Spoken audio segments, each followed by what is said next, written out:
Hello दोस्तों, जैसा कि इससे पहले की वीडियो में हम लोग 28 दिसंबर 2022 को सीटेट का फर्स्ट शिफ्ट का एग्जाम हुआ था, उसके सारे क्वेश्चन को हम लोग सॉल्व कर चुके हैं। जो लोग नहीं देखे उस वीडियो को आप लोग ज़रूर देखिएगा। और आज की इस वीडियो में हम लोग 29 दिसंबर 2022 यानी सेकेंड शिफ्ट का जो सीटेट का पेपर हुआ था उसमें जो ईवीएस के क्वेश्चन पूछे गए थे उन क्वेश्चन को सॉल्व करेंगे।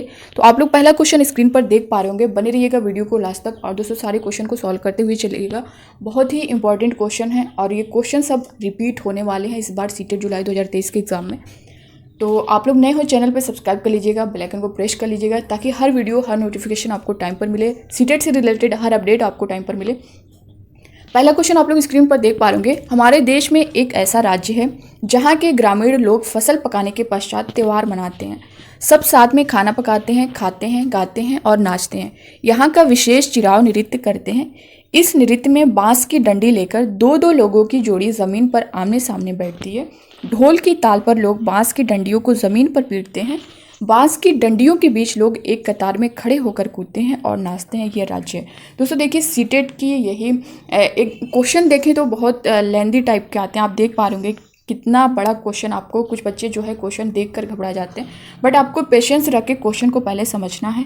आपको जो है, अगर आप क्वेश्चन अच्छे से पढ़ लेंगे, समझ लेंगे, तो आपको आंसर करने में देरी नहीं लगेगी। ऑप्शन ए दिया है मिजोरम, बी है झारखंड, सी है असम, डी है छत्तीसगढ़। आप लोग भी अपने आंसर करिए और ये क्वेश्चन बहुत इंपॉर्टेंट है। कई शिफ्टों में ये रिपीट हुआ था, तो आपको इसको लेकर के चलना है।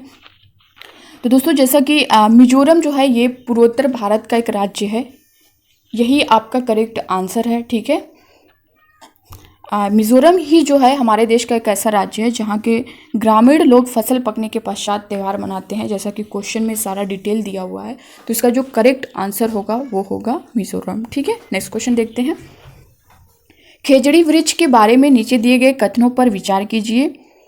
ए दिया है यह वृक्ष मुख्यतः रेगिस्तानी क्षेत्रों में पाया जाता है। बी दिया है इसे बढ़ाने के लिए अधिक पानी की आवश्यकता नहीं है। सी है इसकी छाल दवाई बनाने के काम आती है और इसकी लकड़ी को कीड़ा भी नहीं लगता। डी है इसके तने में पानी एकत्र होता है जिसे लोग पतली पाइप द्वारा पीते हैं। ई है यह वृक्ष छायादार नहीं है। इनमें से सही कथन है A B C D E जो दिया है, इनमें से कौन कौन सा सही है ये आपको बताना है। खेजड़ी वृक्ष के बारे में दोस्तों यहाँ से खेजड़ी से एक क्वेश्चन आपका बनता ही है। और इन सारे को जो है मैं जो एनसीईआरटी का पेज है उसका डिटेल पूरा दूंगी, एनसीईआरटी के पेज को, उस वीडियो को भी आप लोग देखते रहिएगा।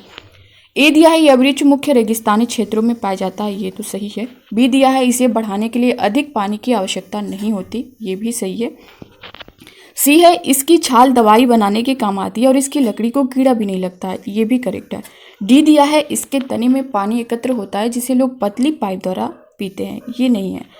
ई दिया है यह वृक्ष छायादार नहीं है, ये छायादार होता है, तो ये भी आपका जो है गलत है। यानी ए बी और सी किस ऑप्शन में आप देख पा रहे हैं। ऑप्शन ए में दिया है ए बी और सी, ऑप्शन ए में ही आपका दिया है ए बी और सी। फिर भी देख लेते हैं बी वाला, बी सी और डी, सी है सी डी और ई, डी है A D. Option A he correct answer हो जाएगा, ए बी और सी इसमें करेक्ट है। ठीक है, नेक्स्ट क्वेश्चन देखते हैं। निम्नलिखित में से 3 पेट्रोलियम उत्पादों के समूह को चुनिए। ऑप्शन ए दिया है मोम, कोल, तार, ग्रीस। बी है पेंट, प्लास्टिक, रेयान। सी है एलपीजी, कोल, तार, एथेनॉल। डी दिया है केरोसिन, डीजल, मीथेन। इसमें से 3 पेट्रोलियम उत्पादों के समूह को चुनना है आपको, तो ऑप्शन ए में ही देख पा रहे हैं मोम, कोल, तार, ग्रीस, ये पेट्रोलियम उत्पादों के समूह हैं। ऑप्शन ए में मोम, कोल, तार, ग्रीस, फर्स्ट ऑप्शन ही जो है करेक्ट हो जाएगा। ठीक है, नेक्स्ट क्वेश्चन देखते हैं। किसी एडवोकेट का घर एक्स पर है, कोर्ट वाई पर स्थित है और एडवोकेट के घर से कोर्ट जाने के लिए कोई सीधी सड़क नहीं है। अतः एडवोकेट पहले ए पर जाते हैं जो एक्स के ठीक पूर्व में 100 मीटर की दूरी पर है। फिर वह बी पर जाते हैं जो ए के ठीक दक्षिण में 500 मीटर की दूरी पर है। फिर वह सी पर जाते हैं जो बी के ठीक पश्चिम में 50 मीटर की दूरी पर है। और अंत में वह वाई पर कोर्ट पहुंचते हैं जो सी के ठीक उत्तर में 60 मीटर की दूरी पर है। कोर्ट के सापेक्ष एडवोकेट के घर की दिशा है, ये पूछा गया। दोस्तों ये डायरेक्शन से क्वेश्चन है और यहाँ से एक क्वेश्चन आपका बनता है।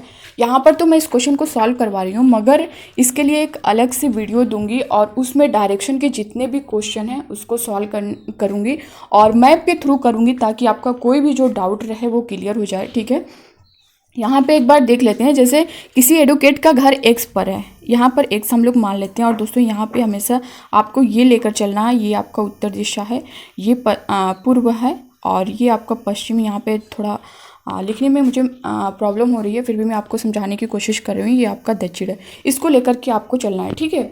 और यहाँ पे दिया गया है कि किसी एडवोकेट का घर एक्स पर है और कोर्ट जो है वाई पर स्थित है। एडवोकेट के घर से कोर्ट जाने के लिए कोई सीधी सड़क नहीं है, अतः एडवोकेट पहले ए पर जाते हैं, जो एक्स के ठीक पूर्व ए पर जाते हैं, ठीक है, जो कि 100 मीटर की दूरी पर है। ये 100 मीटर की दूरी पर है, ठीक है।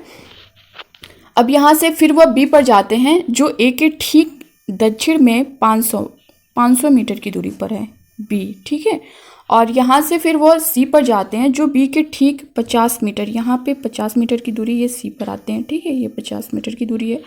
और अंत में वो वाई पर कोर्ट पहुँचते हैं, जो सी के ठीक उत्तर यहाँ आएगा, और ये 60 मीटर की दूरी पर है, ठीक है। ये वाई पर आ जाते हैं और ये 60 मीटर की दूरी पर है। कोर्ट के सापेक्ष एडवोकेट के घर की दिशा होगी।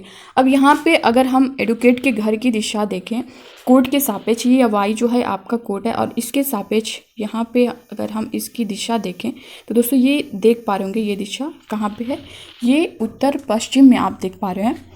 उत्तर पश्चिम में जो है ये करेक्ट आंसर होगा। ऑप्शन ए दिया है उत्तर पूर्व, बी दिया है उत्तर पश्चिम, बी वाला करेक्ट आंसर होगा। इस तरह से आपको जो है आंसर निकालना है, और इसको मैप के थ्रू मैं अच्छे से बता दूंगी इस एक वीडियो के माध्यम से। जितने भी क्वेश्चन डायरेक्शन के पूछे गए हैं, ठीक है, उसको अलग से मैं दे दूंगी। नेक्स्ट क्वेश्चन देखते हैं। कोई लड़का वलसाड से नागरकोइल जाने के लिए 12 सितंबर 2022 को एक ट्रेन में सवार हुआ। यह ट्रेन 17:30 बजे वलसाड से चलकर, यानी 17:30 वलसाड से चलकर 14 सितंबर 2022 को 5 बजे नागरकोइल पहुंची। यदि इस समय अंतराल में ट्रेन द्वारा चली गई दूरी 2059 किलोमीटर है, तो ट्रेन की औसत चाल यहाँ पे पूछा गया है। दोस्तों देखिए, इससे भी क्वेश्चन आपका पूछा जाता है, तो ये और डायरेक्शन वाला क्वेश्चन, इसको मैं अलग से वीडियो दूंगी इस पर, क्योंकि ये क्वेश्चन पूछे जाते हैं। और एक नंबर यहाँ से कंफर्म रहता है, आपको देखने को मिलेगा। यहाँ पे औसत चाल पूछा गया है, तो यहाँ पे मैं आपको बता दूँ कि यहाँ पे मैं जैसा कि बताई कि यहाँ पे जो है लिखने में थोड़ा प्रॉब्लम आ रही है, तो यहाँ पे औसत चाल पूछा गया है। तो औसत चाल जो होता है कुल दूरी अपान कुल समय होता है, तो इसकी जो कुल दूरी दी गई है 2059 है। और यहाँ पे अगर देखें इसका कुल समय आप लोग जोड़ेंगे तो ये आएगा 35 घंटा 30 मिनट आएगा, ठीक है। तो यहाँ पे इसको आपको सॉल्व करना है औसत चाल को, और ये आप करेंगे, पूरा सॉल्व करेंगे तो यहाँ पे 58 किलोमीटर पर आवर आएगा, ठीक है। तो ऑप्शन सी में आप देख पा रहे 58 किलोमीटर पर आवर, ये आपका करेक्ट आंसर होगा। इसको मैं जो है एक वीडियो के माध्यम से अलग से आपको जो है सारी चीज़ें समझा दूंगी, ठीक है। अगला क्वेश्चन आप लोग देख पा रहे निम्नलिखित में से कौन सा विकल्प गंगा जल को स्वच्छ करने के लिए एक परियोजना मिशन है।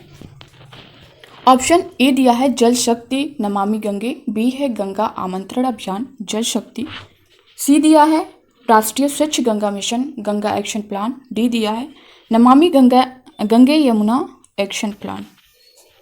निम्नलिखित में से कौन सा विकल्प गंगा जल को स्वच्छ करने के लिए एक परियोजना मिशन है। तो इसमें जो है दोस्तों राष्ट्रीय स्वच्छ Ganga mission Ganga action plan, ये सी वाला ऑप्शन। और दोस्तों ये नया क्वेश्चन पूछा गया था इस बार, तो इससे रिलेटेड आपको क्वेश्चन तैयार रखने हैं, ठीक है। ऑप्शन सी जो है राष्ट्रीय स्वच्छ Ganga mission Ganga action plan, ये करेक्ट आंसर होगा।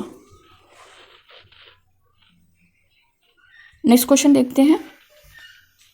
भोजन के निम्नलिखित समूहों में से उस समूह का चयन कीजिए जिसमें सभी इकाई प्रोटीन समृद्ध स्रोत हों। ऑप्शन ए दिया है अंडे दालें मछली, बी है बादाम मक्का दूध, सी है संतरा मक्खन अंडे, डी है दही दूध चावल। उस समूह को चुनना है जिसमें सभी इकाई प्रोटीन समृद्ध स्रोत हों। तो ऑप्शन ए में ही आप देख पा रहे होंगे अंडे दालें मछली, यही करेक्ट आंसर होगा, अंडे दालें और मछली, ठीक है। नेक्स्ट क्वेश्चन देखते हैं। निम्नलिखित में से वह युगल चुनिए जो हमारे देश के एक राज्य और एक केंद्र शासित प्रदेश से मिलकर बना है। ऑप्शन ए है अरुणाचल प्रदेश और पुडुचेरी, बी है जम्मू और कश्मीर और अंडमान एवं निकोबार द्वीप समूह, सी है मिजोरम और झारखंड, डी है बिहार और नागालैंड। जैसा कि इसमें दिया है वह युगल चुनिए जो हमारे देश के एक राज्य और एक केंद्र प्रशासित प्रदेश से मिलकर बना है। तो इसमें आप देख पा रहे होंगे अरुणाचल प्रदेश जो है राज्य है और पुडुचेरी जो है ये केंद्र शासित प्रदेश है। तो ऑप्शन ए ही आपका करेक्ट हो जाएगा। अगला क्वेश्चन आप लोग देख पा रहे हैं, मध्य प्रदेश के 3 समीपवर्ती राज्य हैं। ऑप्शन ए है उत्तर प्रदेश, छत्तीसगढ़, महाराष्ट्र। बी दिया है गुजरात, राजस्थान और बिहार। सी है उत्तर प्रदेश, राजस्थान, झारखंड। डी दिया है गुजरात, पश्चिम बंगाल, उड़ीसा। तो इसमें मध्य प्रदेश के 3 समीपवर्ती राज्य कौन कौन से हैं? तो ये उत्तर प्रदेश है, छत्तीसगढ़ है, महाराष्ट्र है। और दोस्तों इसको मैप के थ्रू मैं आप सभी को समझा दूंगी, ये तो क्वेश्चन मैं सॉल्व करवा रही हूँ। ए इसका जो है करेक्ट आंसर होगा। ठीक है, नेक्स्ट क्वेश्चन आप लोग देख पा रहे होंगे, निम्नलिखित में से कौन से रोग मच्छरों द्वारा जनित हैं? ए दिया है निमोनिया, बी है डेंगू, सी है खसरा, डी है मलेरिया। सही विकल्प का चयन कीजिए, इसमें से कौन सा सही है ये आपको बताना है। मच्छरों द्वारा जो जनित रोग है दोस्तों वो कौन कौन सा है? तो डेंगू है और इसमें से आपका मलेरिया है, ये जो है मच्छरों द्वारा जनित रोग है। तो ऑप्शन बी और डी किस ऑप्शन में देख पा रहे होंगे? ऑप्शन सी में बी और डी ये करेक्ट आंसर होगा। ठीक है, नेक्स्ट क्वेश्चन देखते हैं, किसी परितंत्र में निहित है। ऑप्शन ए दिया है एक क्षेत्र के केवल जीवित प्राणी, बी है एक क्षेत्र के केवल भौतिक कारक, सी दिया है एक क्षेत्र के जीवित प्राणी एवं भौतिक कारक दोनों, डी है एक क्षेत्र के अपघटक और भौतिक कारक। किसी परितंत्र में निहित है, क्या निहित है? एक क्षेत्र के केवल जीवित प्राणी, ये नहीं होगा। बी है एक क्षेत्र के केवल भौतिक कारक, नहीं होगा। सी है एक क्षेत्र के जीवित प्राणी एवं भौतिक कारक दोनों। ऑप्शन सी दोस्तों ये करेक्ट आंसर होगा इसका। अगला क्वेश्चन देखते हैं, राज्य और नृत्य के सही युग्म का चुनाव कीजिए। ऑप्शन ए है कर्नाटक कथक, बी है तमिलनाडु लावड़ी, सी है असम भुइया, डी है आंध्र प्रदेश कुचिपुड़ी। तो यहाँ पे राज्य और नृत्य के सही युग्म का चुनाव करना है आपको। इस साइड आपका जो है राज्य दिया गया है, इधर नृत्य दिया गया है। तो इसमें जो है कर्नाटक का दोस्तों यहाँ पे कथक जो है ये किसका होता है? कथक जो है ये उत्तर प्रदेश का है, तो ये आपका नहीं होगा। दूसरा आप लोग जो है लावड़ी को अगर देख पा रहे होंगे तो ये महाराष्ट्र का है नृत्य, तो ये भी नहीं होगा, यहाँ पे तमिलनाडु दिया है। भुइया की बात करें तो ये जो है अरुणाचल प्रदेश का है, ये भी नहीं करेक्ट है। और आंध्र प्रदेश की कुचिपुड़ी है, ये करेक्ट आंसर है। ठीक है, तो करेक्ट ही इसमें आपको बताना है, ऑप्शन डी करेक्ट हो जाएगा। अगला क्वेश्चन आप लोग देख पा रहे होंगे, निम्नलिखित में से कौन सी एक पौधा घर गैस नहीं है? इसमें से दिया है which one of the following is not a green house gas. Option A है CO2, बी है N2 और सी ऑप्शन दिया है N2O, डी दिया है CH4। तो which one of the following is not a green house gas? CO2 आपका जो है ग्रीन हाउस गैस है, N2O है, CH4 है, जबकि N2 नहीं है, तो आपका बी वाला करेक्ट आंसर हो जाएगा। नेक्स्ट क्वेश्चन देखते हैं, ओजोन की परत के अवक्षय को नियंत्रित करने हेतु 1987 में एक अंतर्राष्ट्रीय संधि पत्र यानी समझौता पर हस्ताक्षर किए गए, जिसे कहा जाता है।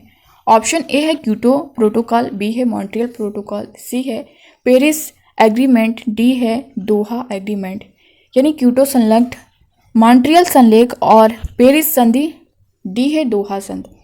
ओजोन की परत के अवक्षय को नियंत्रित करने के हेतु 1987 में एक अंतर्राष्ट्रीय संधि पत्र यानी समझौता पर हस्ताक्षर किए गए, जिसे कहा गया है, इसे मॉन्ट्रियल प्रोटोकॉल के नाम से जाना जाता है। ऑप्शन बी जो है ये करेक्ट आंसर होगा इसका। ठीक है, ऑप्शन बी इसमें से करेक्ट हो जाएगा। 1987 में जो है ये, अगर ये क्वेश्चन पूछा गया तो हो सकता है इस बार कुछ उसको चेंज करके पूछे। तो 1987 को मॉन्ट्रियल प्रोटोकॉल पर जो है हस्ताक्षर किया गया था, इसको भी आप लोग याद रखिएगा। तो दोस्तों ये थे कंटेंट के जो 15 नंबर के क्वेश्चन आते हैं उसको हम लोग सॉल्व कर चुके हैं, और 15 नंबर की जो पेडागोजी आती है उसको पार्ट 2 में देंगे, क्योंकि इस तरह से वीडियो काफ़ी बड़ी हो जा रही है। तो हम लोग इसे पार्ट 1 पार्ट 2 में करके सॉल्व करते हुए चलेंगे। तो जो कंटेंट वाले क्वेश्चन थे, फैक्ट वाले आते हैं, इसको हम लोग सॉल्व कर चुके हैं। सेकेंड शिफ्ट वाला पेडागोजी के क्वेश्चन हम लोग सेकेंड पार्ट में, तो आप लोग उस वीडियो को ज़रूर देखिएगा।